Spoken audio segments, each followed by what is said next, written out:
That's why आपके साथ ये हुआ है, आप ये नहीं पहनती तो ऐसा नहीं होता। हालांकि मतलब दिस इज सिक कि मतलब आप किसी की ड्रेसिंग को नहीं ब्लेम कर सकते। हम हरासमेंट किसी के साथ होती है और वो जब पुलिस स्टेशन जाती हैं या इस तरह, तो पुलिस वाले भी, इवन लोगों को भी अगर हम बताएं कि मैं हरास हुई हूँ, तो लोग समझते हैं कि शायद इसमें कुछ था ऐसा। कि जब तक लोगों में शऊर नहीं आएगा, मर्दों में इस चीज़ की तमीज़ नहीं आएगी, आप दरवाजे पे भी उतार तो कहीं ना कहीं you have to travel alone. तो जैसे कि आपने अभी बताया कि ये वही लोग होते हैं जो स्ट्रीट पर हरास करते हैं और उसके बाद घर जा कर के अपनी माँ बहन पर पाबंदियाँ लगाते हैं। जैसा कि आपको पता है, फर्स्ट सेगमेंट हमारा होता है कि हम मुख्तलिफ़ यूनिवर्सिटीज़ में जाते हैं, वहाँ पे अपनी बच्चियों से गुफ्तगू करते हैं, डिस्कशन करते हैं और हम उन मसाइल पे बात करते हैं कि अगर उस पर काम किया जाए तो हमारी बच्चियों का फ्यूचर थोड़ा और बेहतर हो सकता है। प्लीज़ नाम बताइएगा। नूरुल सहर। आपका? शिज़ा। अच्छा, सो माशाल्लाह आप लोग स्टूडेंट्स हो, आगे भी बहुत कुछ करने का प्लान होगा फ्यूचर में, तो आपको क्या लगता है ऐसे कौन से मसाइल हैं जिन पे अगर हम बात करें, जिन पे हम काम करें, तो आने वाली जो स्टूडेंट्स हैं, बच्चियां हैं जो जॉब करती हैं, उनकी ज़िंदगियां थोड़ी सी आसान हो सकती? ख़वातीन को जो है वो हायर एजुकेशन में मसला हो जाता है, होता भी है, मतलब कि बड़े शहरों में फ़ैसिलिटीज़ हैं, छोटे शहरों में नहीं है। और फिर उसका ये है कि अगर बड़े शहरों में लड़कियां आती हैं छोटे शहरों से, तो उनको हॉस्टल में रहना और वहाँ का माहौल, और बाहर भी अगर वो हॉस्टल ले रही हैं कॉलेज के अलावा भी, तो उसमें भी उनको काफ़ी प्रॉब्लम्स वगैरह फ़ेस करनी पड़ती है। आप बताइएगा। जो हमारा मतलब ज़्यादा जो सबसे ज़्यादा बड़ा इशू है वो है ट्रांसपोर्टेशन। मतलब हमें कन्वेंस का मसला होता है आने जाने में, चाहे कॉलेज है चाहे यूनिवर्सिटी है।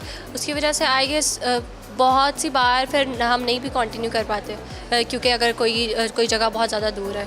इस वजह बिल्कुल से सही बात इन्होंने की कि जो रोज़मर्रा के उस पे अगर हम बात करें तो ये बहुत इम्पॉर्टेंट टॉपिक है जिस पे एक्चुअली उस तरीके से अभी तक काम नहीं हो पाया जितना होना चाहिए। ट्रांसपोर्टेशन, ख़वातीन के लिए, बच्चियों के लिए ट्रांसपोर्टेशन, एक सेफ़ ट्रांसपोर्टेशन का होना कितना ज़रूरी, क्योंकि शायद हमारे माशरे में हर शख्स अपनी प्राइवेट ट्रांसपोर्टेशन इस्तेमाल नहीं कर पाता या उसके पास वो वसाइल नहीं होते, तो बहुत बार बच्चियों का फ्यूचर बनते बनते रह जाता है, स्पेशली उस खौफ की वजह से जो हमारी सोसाइटी में है कि बच्चियां अकेले कैसे ट्रैवल करेंगी। तो प्लीज़ इस पे हम फर्दर बात करते हैं। तो मेरा जो पहला सवाल होगा कि अभी तक जो ट्रांसपोर्टेशन गवर्नमेंट के थ्रू, हुकूमत के थ्रू आप लोगों को प्रोवाइड की जा रही है, क्या आप लोग सेटिस्फाइड हैं? प्लीज़ यहाँ से।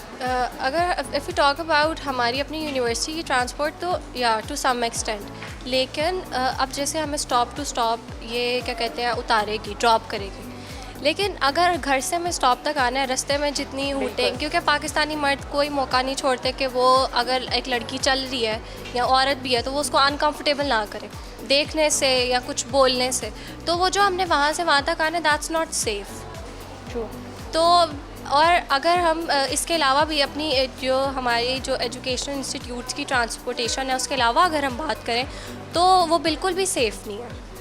अगर हम पब्लिक ट्रांसपोर्ट की बात करें, बिल्कुल भी सेफ़ नहीं है। बसेस में कंडक्टर जो है वो बिल्कुल भी, उनको मतलब मैनर्स नहीं है आप कह सकते हैं। और हमारी मेल डोमिनेंट सोसाइटी है, हम लोग बिल्कुल आई डोंट थिंक सो कि हम लोग सेफ़ फील करेंगे बीइंग अ वुमन कि अगर हम अकेले ट्रैवल कर रहे हैं। बिल्कुल सही कहा। आप क्या कहोगे?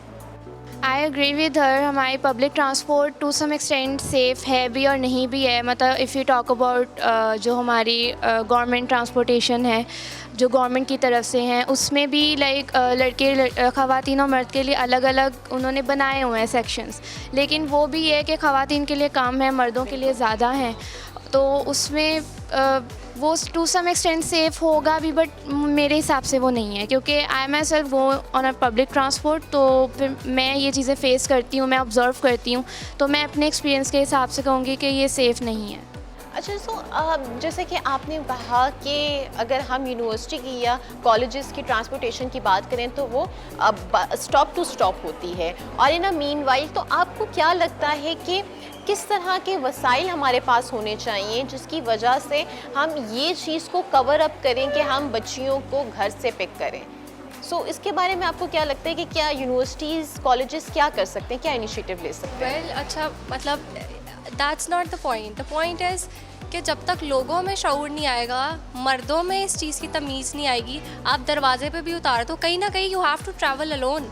मतलब इट्स नॉट लाइक आप हर चीज़ को, जैसे अब पढ़ाई में आपको स्पून फीडिंग करना शुरू कर दो। मतलब हमारा भी उतना ही राइट है इस नेशन पे जितना मर्दों का है। तो जैसे वो सेफली ट्रैवल कर सकते हैं, हमारा भी उतना राइट है कि हम भी करें।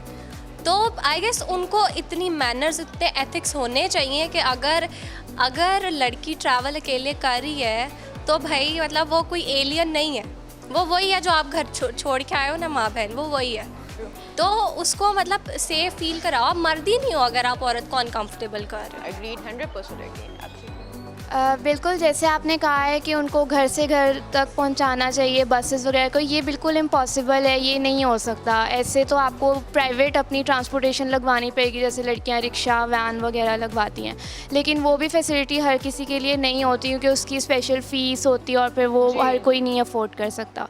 तो इसलिए फिर हम बस को पे स्विच करते हैं, जो पब्लिक ट्रांसपोर्ट होती हैं, तो वो फिर स्टॉप टू स्टॉप ही होती हैं, उनका कोई हल नहीं है। लेकिन बिल्कुल अगर वहाँ तक भी जो अकेले रास्ता हमें तय करना है, उसमें हमें एक वो सेफ़ फील करना चाहिए और वो मर्द ही कराएंगे। मतलब वहाँ अब जैसे सुबह का भी टाइम होता है, हमें बहुत डर रहता है, सिर्फ रात को ही नहीं, अब तो हालात इससे ख़राब हो गए हैं कि दिन में भी कुछ भी हो सकता है। तो इसलिए मर्दों को और ये हमारी सोसाइटी को एक चेंज लाना चाहिए कि हम औरतों को सेफ़ फील करवाएं, कि उनको अकेले जाने में, कहीं भी जाने में डर ना लगे। मुझे हमारी बच्चियों के जवाब इतने पसंद आए हैं कि आपने बहुत खूबसूरती से कह दिया कि हमारा भी हक है इन्हीं रोड्स पर, और अगर मर्द सेफ़ नहीं हमें फ़ील कराएंगे तो कौन फ़ील कराएगा। बट अनफॉर्चुनेटली आप हर किसी का इतनी जल्दी माइंडसेट जो है वो चेंज नहीं कर सकते। सो जो लड़कियां, बच्चियां जॉब पे जाती हैं, कॉलेजेस जा रही होती हैं, अपने बच्चियों को स्कूल छोड़ने जा रही होती हैं, तो ऐसे क्या प्रिकॉशंस या अपने माइंड को किस तरह से ट्रेन करें कि वो हैरेसमेंट से लड़ सकें? प्लीज़ बताइए। हम बात करते हैं यहाँ पे बहुत से केसेस हैं, तो इट्स नॉट लाइक कि हम ये प्रिकॉशंस लें, वो प्रिकॉशंस लें, कुछ भी कर लें। यहाँ पे आपको हर एक जो केस है ना, मतलब हर एक सिनेरियो में आपको एक केस नज़र आएगा। मोटरवे वाला वैसे मतलब बहुत ज़्यादा है, तो यू कैन नॉट से कि मतलब ये प्रिकॉशंस लो तो आप बच जाओगे, ये प्रिकॉशंस लो तो आप बच जाओगे, ऐसा बिल्कुल नहीं होता। आई गेस गवर्नमेंट को ना इस चीज़ के लिए कोई स्ट्रिक्ट एक्शन लेना चाहिए। अगर वो 1, 2, 3 हमारे पास ऐसी मिसालें होंगी ना कि जिन लोगों को पनिश किया होगा, तो आई डोंट थिंक सो कि इतने जो खुलेआम कुछ भी कर लेते हैं वो होगा। तो गवर्नमेंट को इस पे ज़्यादा वो लेना चाहिए कि हम ये कहें कि हम प्रिकॉशंस लेके घर से निकलें। हम अबाया पहन के भी निकलेंगे ना तो उनको फिर भी कीड़े नज़र आएंगे। बिल्कुल ऐसा ही है। और उन्होंने अपना फ़र्ज़ समझना है, हमें अनकंफर्टेबल करके वो आगे जाएंगे और वो घर जाके अपनी माँ बहनों पे उसी तरह पाबंदियाँ लगाएंगे, तुम लोगों ने पढ़ना नहीं है, तुम लोगों ने ये नहीं करना। सो या मतलब इट्स नॉट लाइक हमें प्रिकॉशंस लेनी चाहिए, उनको अपने आप को बेहतर करना चाहिए और गवर्नमेंट को इस चीज़ पे स्ट्रिक्ट एक्शन लेना चाहिए। आप क्या कहोगे? बिल्कुल सही बात है, गवर्नमेंट को स्ट्रिक्ट एक्शन लेना चाहिए। अगर वो लेंगे तो ही लोग अलर्ट रहेंगे कि अच्छा यहाँ का सिस्टम अब सख्त हो गया है, ये सज़ाएं हैं, और इस तरह तो लोग उस चीज़ का ख्याल रखेंगे। और बिल्कुल अगर पाकिस्तान में हरासमेंट के केसेस बढ़ रहे हैं तो उसकी वजह भी यही है कि सिस्टम की ख़राबी है। यहाँ पर इंसाफ नहीं मिल रहा, यहाँ पर जो है वो मतलब खुलेआम किया जा रहा है, हरास किया जा रहा है, इवन पब्लिकली या अपने घर में, ख़ानदान में, तो मतलब औरत कहीं भी सेफ़ नहीं है। तो इस पे बिल्कुल स्ट्रिक्ट एक्शन लिया जाए, तभी फिर कोई बेहतरी आ सकती है। अच्छा, जैसे कि आपने अभी बताया कि ये वही लोग होते हैं जो स्ट्रीट पर हरास करते हैं और उसके बाद घर जा कर के अपनी माँ बहन पर पाबंदियाँ लगाते हैं। तो अब कुछ ऐसे लोग भी हैं जो जेन्युइन, जो पेरेंट्स हैं, वो कंसर्न होते हैं अपनी बच्चियों की सेफ्टी के लिए। उनको डर होता है कि यार अकेले भेजेंगे तो कुछ भी हो सकता है, पांचों उंगलियां बराबर नहीं होती, और उस वजह से बहुत सारी जो अपॉर्चुनिटीज़ होती हैं वो लड़कियां, बच्चियां मिस कर देती हैं। तो उन पेरेंट्स को किस तरीके से समझाया जाए, चाहे वो आपके साथ भी हो तो भी हरासमेंट हो सकती है, तो उस पर आप क्या कहोगे? नहीं, ये आपकी बात बिल्कुल ठीक है। बहुत से केसेस में वी थिंक कि हमारे पेरेंट्स कंजर्वेटिव हैं, असल में ये नहीं होता। वो हमारा मतलब मुआशरा देख रहे होते हैं कि जैसा बन चुका है ये चीज़ होनी है, तो वो उस वजह से हमें मना कर देते हैं। तो आई गेस इसमें लोगों के साथ साथ गवर्नमेंट को भी एक प्रॉपर इसके लिए क्या कहते हैं वो करने एक्शन लेना चाहिए। जो लोग ऐसे करते हैं उनके ख़िलाफ़ भी, और लोगों को भी चाहिए कि मतलब थोड़ी सी इंसानियत अपने अंदर पैदा करें और ऐसी चीज़ें मत करें। आप बताइए। पेरेंट्स को जो है ना वो ये देख लेना चाहिए कि ज़माने के साथ चलना चाहिए। सबसे पहली बात मतलब अब ये वो ज़माना नहीं रहा कि अब औरतें घर ही बैठें, घर के काम सीखें, रोटी बनाएं, किचन में रहें, ऐसा बिल्कुल नहीं है। औरतों पेरेंट्स अपनी बच्चियों को सपोर्ट करेंगे तो उनके पीछे एक बैक होगी कि ठीक है मेरे माँ बाप मेरे साथ हैं, मेरे साथ अगर कल को खुदा ना खास्ता कल को कुछ हो भी जाता है तो मेरे माँ बाप मेरे साथ खड़े हैं। लेकिन पेरेंट्स ठीक है कंजर्वेटिव हो जाते हैं और वो नहीं इजाज़त देते, पर उनको देनी चाहिए क्योंकि कल को कुछ नहीं होगा। उनको ये सोचना चाहिए कि नहीं होगा, कल को कुछ हो भी जाता है तो उसको वो सपोर्ट करें, उस पर एक्शन लें।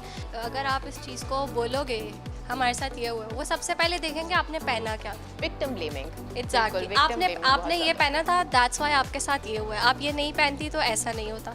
हालांकि मतलब दिस इज़ सिक कि मतलब आप किसी की ड्रेसिंग को नहीं ब्लेम कर सकते। आप किसी ने कुछ भी पहना हो, it has nothing to do with you are no one to make her feel uncomfortable. So true. तो ऑब्वियसली लोगों को चाहिए थोड़ी सी अपनी सोच भी सही करें। अच्छा, सो आप देख रहे हैं कि जैसे कि आपको पता है अभी हम ट्रांसपोर्टेशन के बारे में बात करें, आपको क्या लगता है कि क्या ये हल है कि आप अपनी सेपरेट ट्रांसपोर्टेशन जो आजकल की बच्चियों को ड्राइव कर रही हैं, क्या वो भी सेफ़ है? क्योंकि जैसा कि अभी हमने 1-2 केसेस देखे हैं कि खुलेआम सूरज की रोशनी में एक लड़की को किडनैप कर लिया जाता है उसकी गाड़ी में, और जबकि उसने मॉडस्ट कपड़े पहने होते हैं। ऐसे कोई भी इस तरह के कपड़े नहीं पहने हो सकते कि कोई उस बात पे कोई बात करे उसकी ड्रेसिंग पे। तो अब ये है कि आप खुद अपनी कन्वेंस में भी सेफ़ नहीं है, उस पर कुछ बताएं। मैं वही तो कह रही हूँ कि ऐसे आप कहीं भी सेफ़ नहीं हैं। जब तक गवर्नमेंट इस चीज़ के ख़िलाफ़ कोई स्ट्रिक्ट एक्शन नहीं लेगी तो ऑब्वियसली कुछ भी चेंज नहीं होगा। लोगों को भी इसी तरह शर्म मिलती है, हम कुछ भी कर ले किसी ने हमें नहीं पूछना, क्योंकि ऊपर से लेकर नीचे तक वैसे ही लोग बैठे हुए हैं। आप कहाँ जाएंगे कंप्लेन करवाने? एक लड़की यहाँ पे पुलिस स्टेशन नहीं जा सकती, और उसको कोई ख़तरा, उसको सिर्फ पहला ख़तरा ये है कि हम वहाँ पे भी हमें हरासमेंट फेस करनी पड़ेगी। तो हमारा मुआशरा, हम कहाँ पे खड़े हुए हैं, कौन सा इंसाफ? तो ऑब्वियसली जब तक मेरे ख़्याल में 2-3 लोगों को इबरत का निशान नहीं बनाया जाएगा तब तक कुछ भी चेंज नहीं हो सकता। सो अकॉर्डिंग टू मी, जब हम हरासमेंट किसी के साथ होती है और वो जब पुलिस स्टेशन जाती हैं या इस तरह, तो पुलिस वाले भी, इवन लोगों को भी अगर हम बताएं कि मैं हरास हुई हूँ तो लोग समझते हैं कि शायद इसमें कुछ था ऐसा कि लोगों ने इसको हरास किया, और फिर उनकी भी नीयत ख़राब हो जाती है। अब अल्लाह माफ़ करे, लेकिन ये नहीं होना चाहिए। आपको अंडरस्टैंड करना चाहिए कि अगर औरत के साथ हरासमेंट हुई तो उसमें उसकी गलती बिल्कुल भी नहीं है, उसमें मर्द की गलती है कि उसकी नीयत ख़राब हुई, या उसने अपने नफ्स पर काबू नहीं किया, और उसको माँ बहन की तमीज़ नहीं है, वो रिस्पेक्ट नहीं करते और उन्होंने इस तरह किया। तो ये एक होना चाहिए। और साथ ही साथ मैं ये बताती चलूँ कि ट्रांसपोर्टेशन जो है वो एक ऐसी नीड है, एक ऐसी ज़रूरत है जो कि पढ़नी ही पढ़नी है, आप उसको इग्नोर नहीं कर सकते। अब बहुत सारे प्रिविलेज लोग हैं जो अपनी ट्रांसपोर्टेशन यूज़ करते हैं, जिनके भाई और बाप उनको छोड़ते हैं, लेकिन अगर आप खुद भी ट्रैवल कर रहे हो तो हुकूमत को चाहिए हमारी कि कुछ ऐसे हेल्पलाइंस बनाए जहां पर जो औरतें हैं, बच्चियां हैं, अगर उनको हरासमेंट हो रही है तो फ़ौरन वो फ़ोन उठाएं और उस पर एक्शन लिया जाए। So thank you so much इतनी एक नॉलेजेबल डिस्कशन करने के लिए, और बहुत खुशी होती है जब इस तरह के व्यूज़ मैं अपने यंगस्टर्स के मुंह से सुनती हूँ। They are like very positive, और थैंक यू सो मच।